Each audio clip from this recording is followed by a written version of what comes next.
Thank you. The next item of business is consideration of Business Motion 19429 in the name of Graham Day on behalf of the Parliamentary Bureau, setting out a timetable for the Stage 3 consideration of the Land Reform Scotland Bill. I ask any member who wishes to speak to the motion to press the request to speak button, and I call on Minister Graham Day to move the motion. Move, Presiding Officer. Thank you, Minister, and I call Edward Mountain.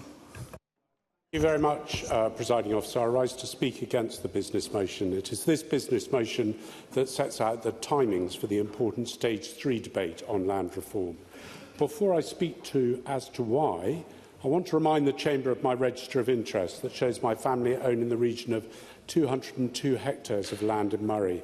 I also rent about the same amount under a non-agricultural tenancy and also have a 1991 tenancy for about 12 hectares. Presiding Officer, I've been embedded in land reform since the Parliament was reconvened in 1999. I've seen the 2003 and 2016 Land Reform Acts. As convener of the Net Zero Energy and Transport Committee, I have followed and steered this bill through Stage 1 and Stage 2, listening to witnesses, attending external meetings, visiting community groups, and ultimately convening Stage 2, Presiding Officer, which took 16 hours and 3 minutes. I submitted no amendments at Stage 2, choosing to listen to the evidence on the 507 amendments, weighing up the strengths and weakness of each, and then voting independently on them. It was at that stage, when that had been concluded, that I formulated and considered my Stage 3 amendments. Presiding Officer, the Government have submitted 245 amendments over Stages 2 and 3, and one has to ask why. Well, there are 137 pages of this bill which are riddled and flawed with errors, and when it was presented to the Parliament, the bill clearly had not been fully considered. Of course, Presiding Officer, you don't have to believe me. One of Scotland's preeminent lawyers, Don McLeod, has said this is junk law and that the appalling mess deserves no place on the statute book.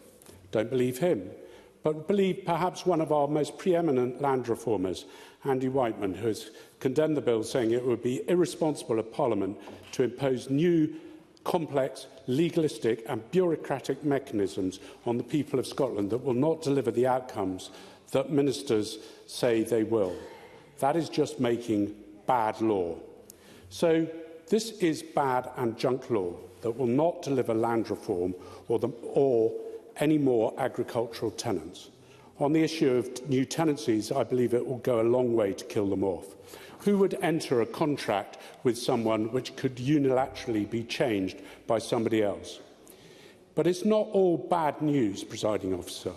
I believe many of the Stage 3 amendments... Sorry, Presiding Officer, I'm finding it quite difficult with the noise on my right. Could we hear the member, please? So I believe that many of the Stage 3 amendments will help do that. The problem is that we will not fully debate them. Why?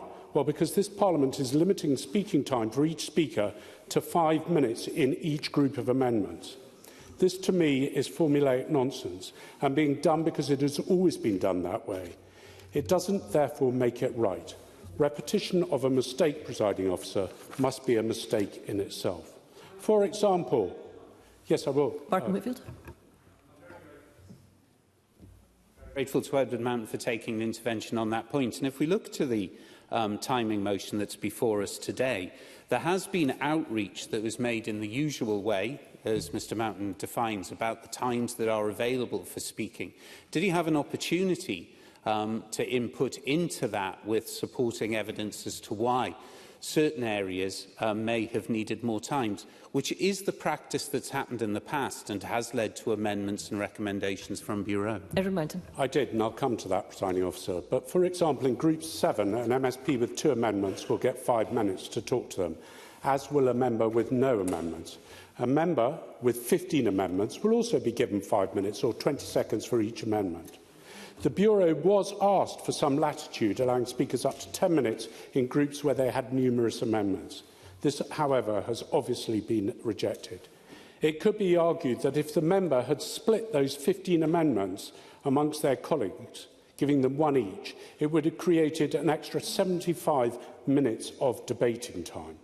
Now, I'm not going to play that sort of game. The idiocracy would have perhaps appeased some, but increased the speaking time by 7 times, which why it is to me a nonsensical format.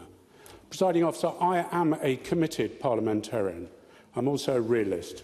I want to debate issues. I want to make good legislation for the people of Scotland that we all in this chamber can be proud of. I will accept that not all amendments will be approved, but preventing them being fully explored when the advice is that this is a flawed and ill-conceived bill is undemocratic. I would urge members to vote against this Bureau motion. It shows to me the very worst of this Parliament, which is being given an archaic, clerical, formulaic procedure which shuts down debate and increases the likelihood of bad legislation. To be clear, a vote for the business motion is a vote to put timekeeping before debate. Timekeeping over good legislation, which to me, presiding officer, is an affront to democracy. And on that basis, I urge members to vote against the motion. Thank you. I now call Minister Graham Day to respond on behalf of the Parliamentary Bureau. Minister. Presiding officer, the Bureau appreciates that the member has a number of amendments at stage 3 and is keen to have an opportunity to discuss them all in the chamber. But equally, we must be realistic about the parliamentary time available, both in any given week and between now and the end of the session. And the stage 3 in question is already slated to run into a third day. I and my fellow business managers know that many members have concerns about late sittings, and providing longer speaking slots for members in each group is likely to see the volume of late sittings between now and the end of the session increase as we collectively try to ensure the legislation before us reaches a conclusion before March. Bureau members are very much alert to the competing demands, and I believe the proposal we've agreed and presented to the Chamber strikes the right balance. I understand that the member did not feel able to lodge many of these amendments at stage 2, given his role as convener. But we must recognise that the decision not to bring them forward at stage 2 was a personal one, as it is possible for conveners to lodge amendments to bills which are before their committee. And I believe that a number of the amendments in question were in fact lodged by another member, Tim Eagle, at stage 2, so did receive consideration from the lead committee. Presiding officer, we must keep the volume of legislation left to consider in this session in mind, ensuring we're being as efficient as we can be with the time we have left, leaving chamber time available for other bills coming down the line. And I ask members to support the timetabling motion. Presiding officer. Sorry. Thank you, Minister. The question is that motion 19429 be agreed. Are we all agreed? The Parliament has not agreed. There will be a short suspension before we move to the vote to allow members to access the digital voting system. Thank you.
Okay, members, we will now restart proceedings and move directly to the vote. And the question is that motion 19429, in the name of Graham Day, on behalf of the Parliamentary Bureau, on setting out a timetable for the Stage 3 consideration of the Land Reform Scotland Bill, be agreed. And members should cast their vote now.